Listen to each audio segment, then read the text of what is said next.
Charles Davis, one of the best broadcasters, working a booth for the NFL. He's on CBS. He and Ian Eagle making a great booth together.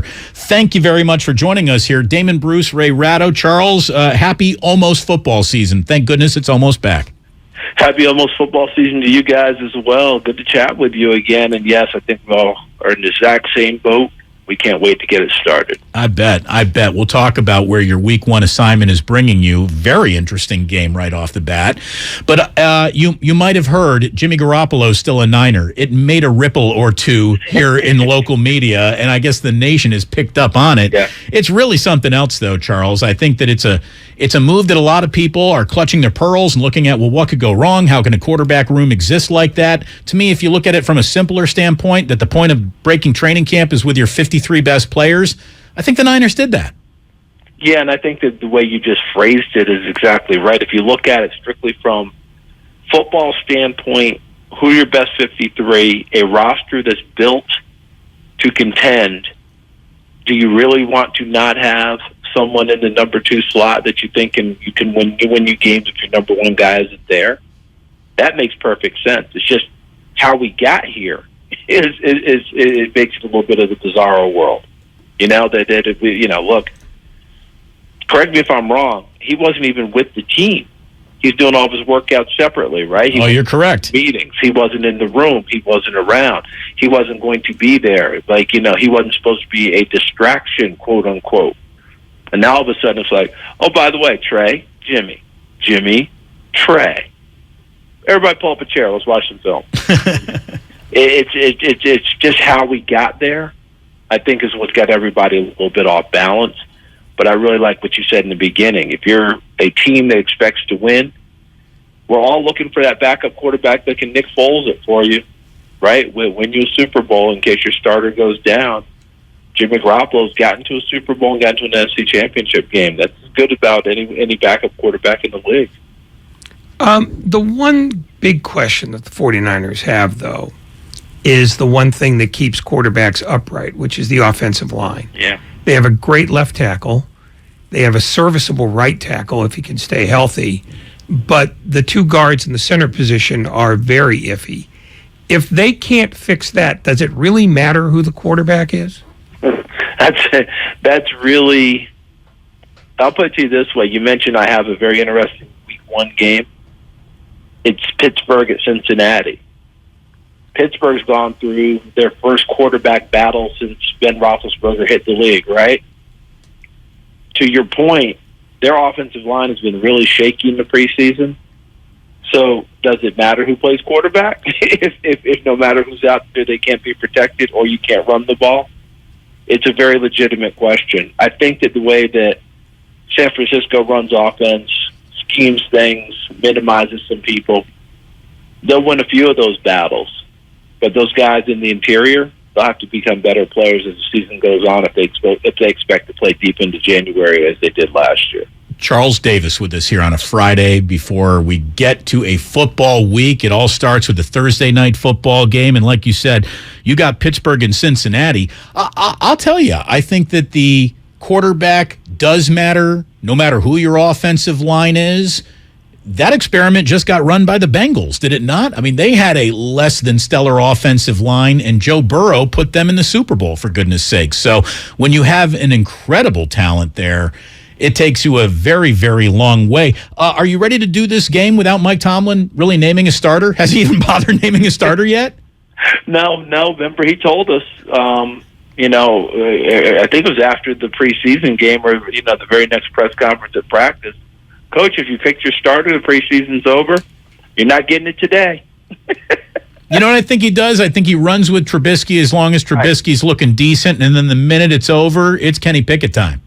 I think so, too, and frankly, I think Trubisky cemented the job in the last preseason game. He played well. They ran that last 2-minute drill right before the half. He hadn't had a 2-minute drill in the entire preseason, and they went right down the field with some really good throws, too. The one to Pat Freiermuth down the middle, work of art, and then the payoff to Sims in the end zone. But Kenny Pickett looked good the entire preseason. That's why they drafted him the first quarterback overall. And he really plays with a calm that I didn't expect It was something I had in my scouting report on him, that he plays with that calm, that presence. But a rookie doing it, and he did it throughout the entire preseason. But I think you're exactly right. I'd be stunned if Trubisky doesn't take the first snaps in Cincinnati. And I think as Pittsburgh gets acclimated, if they're humming along and they're in contention, I think they'll ride Trubisky as long as they can. I really do. The biggest issue they have is this offensive line. They tried to upgrade in the offseason, but they haven't played to that upgrade. And that's been puzzling because Najee Harris, tremendous running back guy. He can do it all. Run it, catch it, block, you name it. He had 381 total touches last year. Wouldn't surprise me if he approaches 400 this year. But some of his best runs will be just to get back to the line of scrimmage, the way the line's playing right now. Across the ball, across the line of scrimmage, Cincinnati is believed to be a team that's probably going to regress some. Do you have a sense from your vantage point of how much regression there's going to be, or do you still think that they are a Super Bowl contender based on the fact that they were there last year? Yeah, Ray, if we're just saying Super Bowl, and if they don't get there, that's regression, or are you saying maybe a little bit more where they're not, Or they might have to fight for a wild card spot. Yeah. I think that's what people are probably expecting. I think we've kind of forgotten they were just 10-7 last year. They ran to the Super Bowl, but they were 10-7. It's kind of like when the Giants beat the Patriots the 2 times. Those were 2 9-7 teams, and they came together and played well down the stretch and got it done. See, I'm in the camp that Cincinnati got better in the offseason. You remember the line? Burrow got sacked 71 times last year. We're not even counting how many times he got hit. The reason they won in the playoffs is that he never turned the ball over, which was somewhat remarkable. Because the Tennessee game, if you go back, there were 9 official sacks, 11 sacks overall. 2 of them didn't count because of penalty. He never got the ball stripped out of his hands. And you remember going into the draft, he was that year's Kenny Pickett. How big are Joe Burrow's hands? Are they big enough to hold on to the football? Is this going to be an issue? He never turned it over. They just can't keep letting him get hit like that. So they went out and they got Alex Kappa. They went out and got Lyle Collins. They went out and got Ted Karras.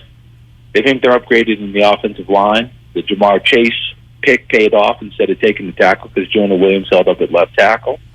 Then on the defensive side of the ball, their first-round pick, Dax Hill, he's going to play a lot, even though Jesse Bates came back to the team.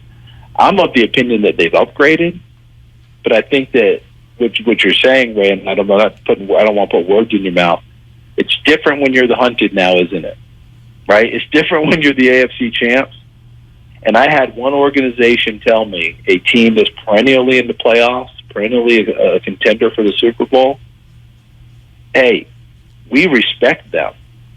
But their world has changed, and they don't even know how it's changed. And they went through all the different ways it's changed, and I'll give it to you in a nutshell. 1, you're the hunted. Everyone comes after you. You're a big game now. 2, you're not playing at 1 o'clock Eastern 15 of 17 Sundays, meaning your schedule is pretty static. Bad teams play every week at 1 o'clock. Good teams play 4:25. Good teams play Sunday night. Good teams play Monday night. Good teams play Thursday night. And your schedules constantly change. If you're playing all the time at 1 o'clock, the league doesn't think you're very good. If you're all over the place, you're one of the teams people want to see. That's where Cincinnati is this year. Can they navigate all of that as well?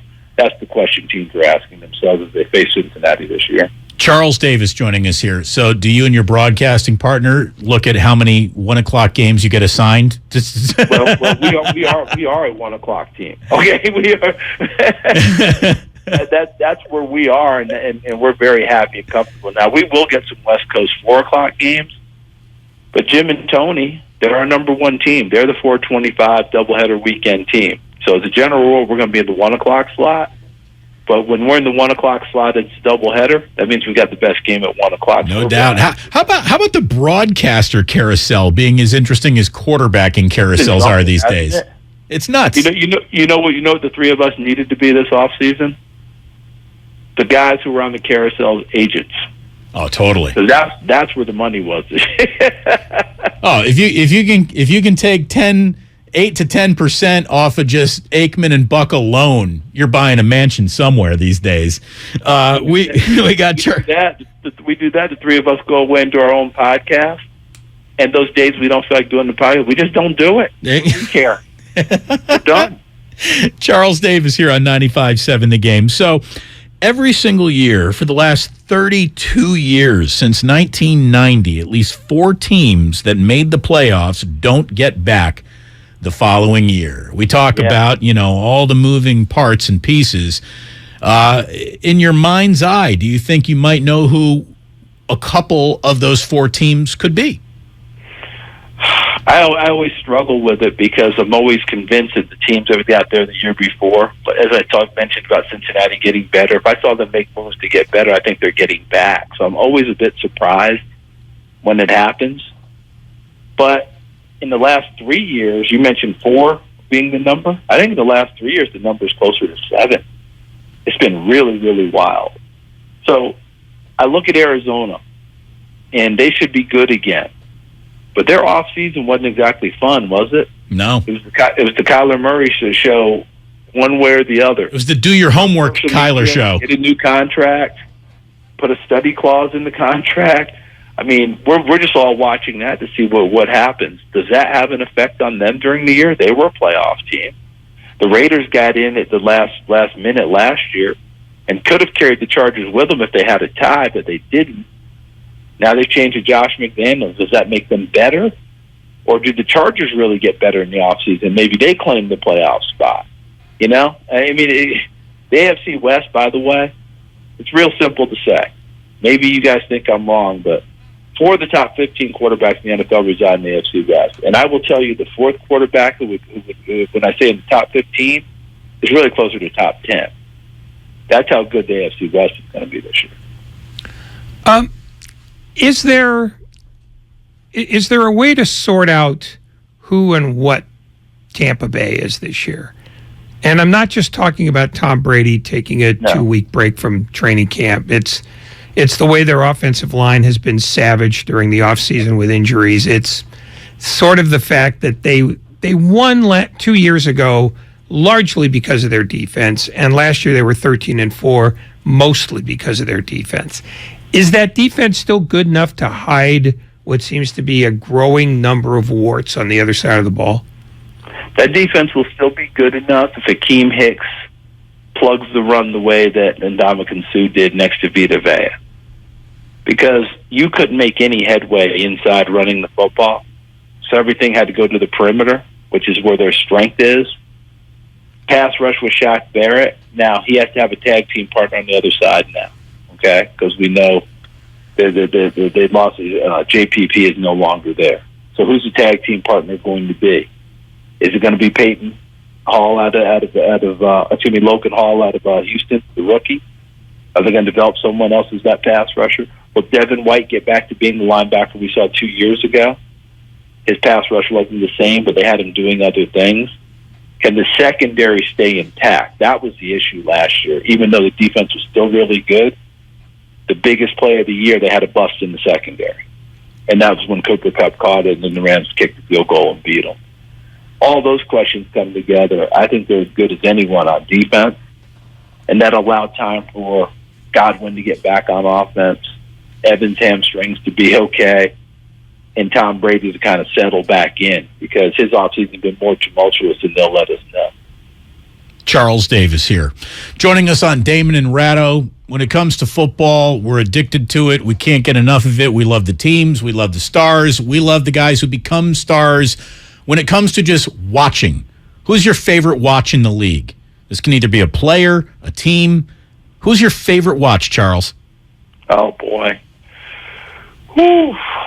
That sounds like a parent trying to pick the favorite kid. You know you're going to get into trouble. Right. So there is no right answer. We won't hold you to it. Right answer, but I'm going to tell you this: Buffalo's appointment viewing for me, just to watch Josh Allen continue to get better and watch what they do on offense. But you know who intrigues the heck out of me this year? It's Kansas City.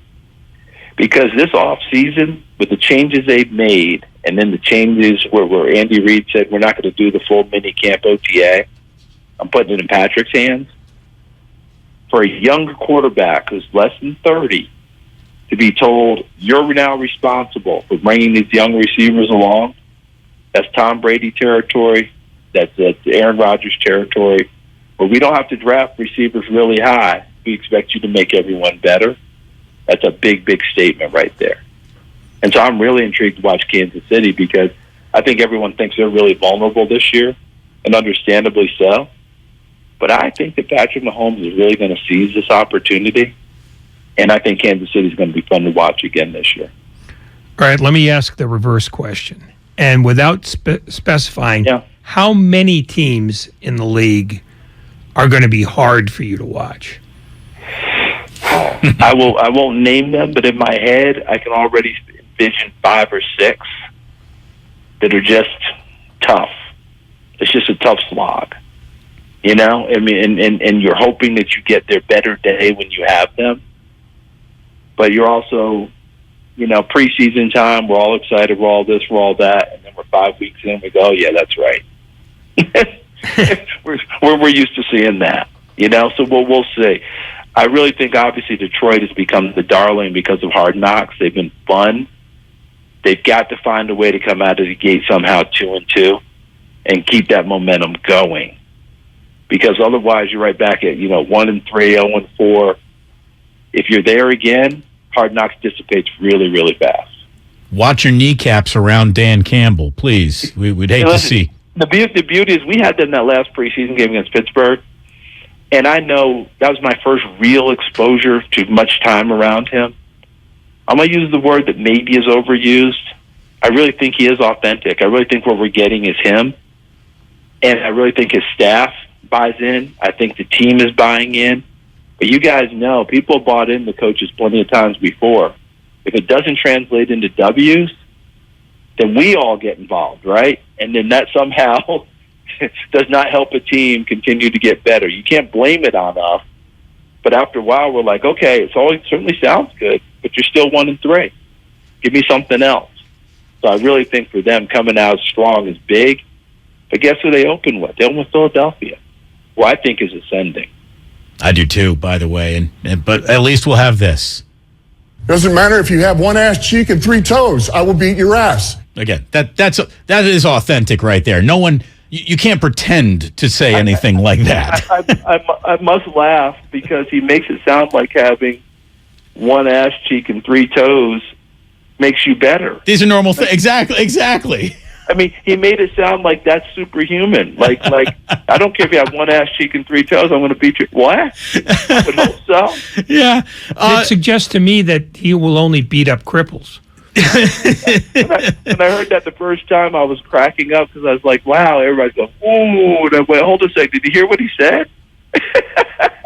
I would hope you'd win that battle. This guy's rolling old ladies in handicapped parking spots. I hope you win that battle. That's the one. But I will say this. He is very well liked and respected. I think a lot of us around the country would like to see them play better, because I think we'd like to see a coach who's a little bit different than the cookie cutter and that dour press conference and all that. I'd like to see it work. I mean, I'd like to see it that way so that can continue to be something we get. Remember when Rex Ryan was doing all this stuff? He was beloved in the beginning in New York. And then when the wheels came off, everybody's like, I don't want to hear this anymore. Right. It's just how it works. I'll say this. We always like new things, and we wouldn't even know what the NFL looked like with a good Detroit Lions team in it. It's been so long. We'll see if it can actually happen.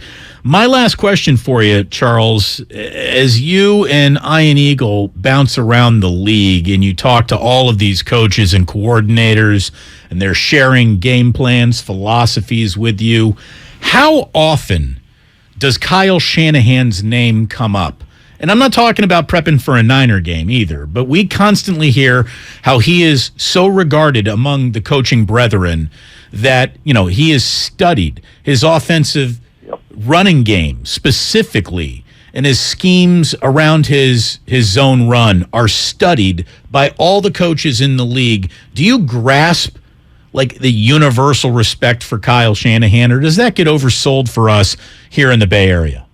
No, it's not oversold. I think that where it really comes up is not as much. The scheme is terrific. He has more run game than most people. All of that, everything you said is on the table. What the defensive coaches are trying to figure out is how do we think as far ahead as it seems Kyle does? Because he really kind of sees the game into the future and then calls it to that and gets it there. He maneuvers you into situations, and then as soon as he hits you with the big shot, you're like, I'll be darned. He got me again, because he gets you to where he wants, and then he comes up with that play that he has dialed up, that he has maneuvered you into getting to. That's what defensive coaches talk to me about. How do we see as far ahead and make those moves to where we're not 2 jumps behind? And that's what they feel like when they're playing San Francisco, because his ability to adjust on the fly is pretty darn good.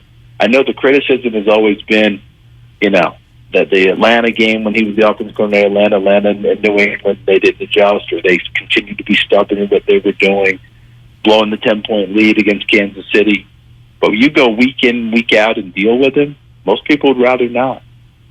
Charles, thank you so much for joining us. Have a great final weekend off before you strap on in and take us through the entire year. You and I in our spectacular booth, thank you so much for joining us. We look forward to your work all season.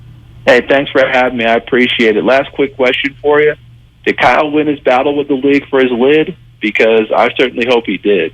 I don't know. I don't think we've gotten updated about that. He loves the left of center hat. Remember the little postage stamp hat that he had?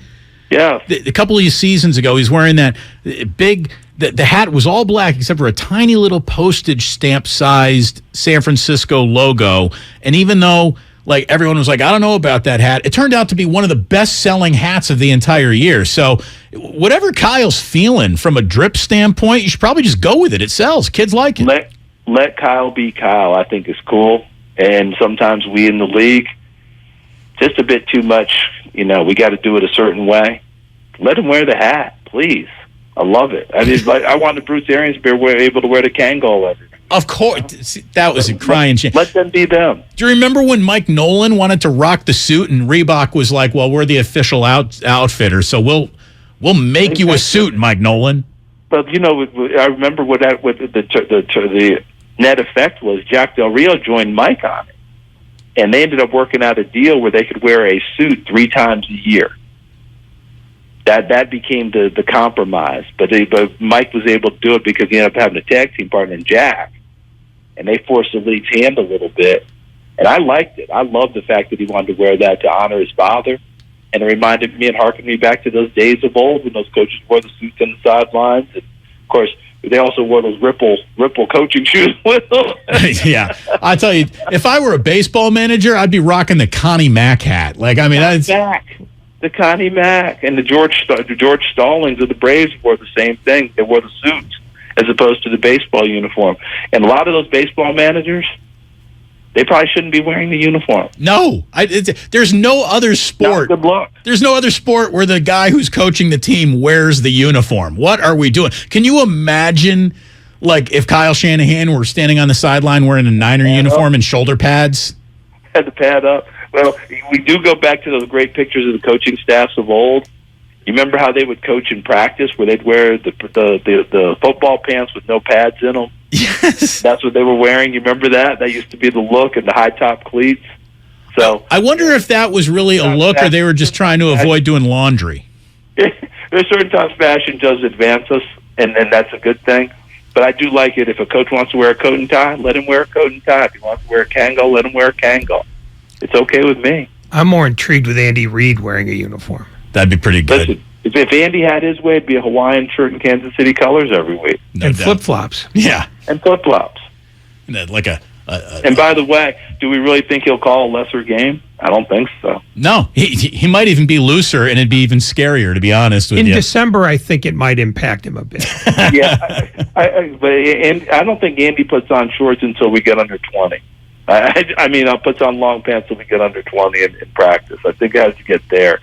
But I do remember when we had to wear the mask and the things on the COVID. Remember Andy with the fogged up shield? Oh, yeah. Standing look on the opening night. That was fantastic. Charles, thank you so much, man. It was great catching up with you. Great catching up, guys. Take care, and we'll go back in history lane one more time some other day. Charles Davis right there.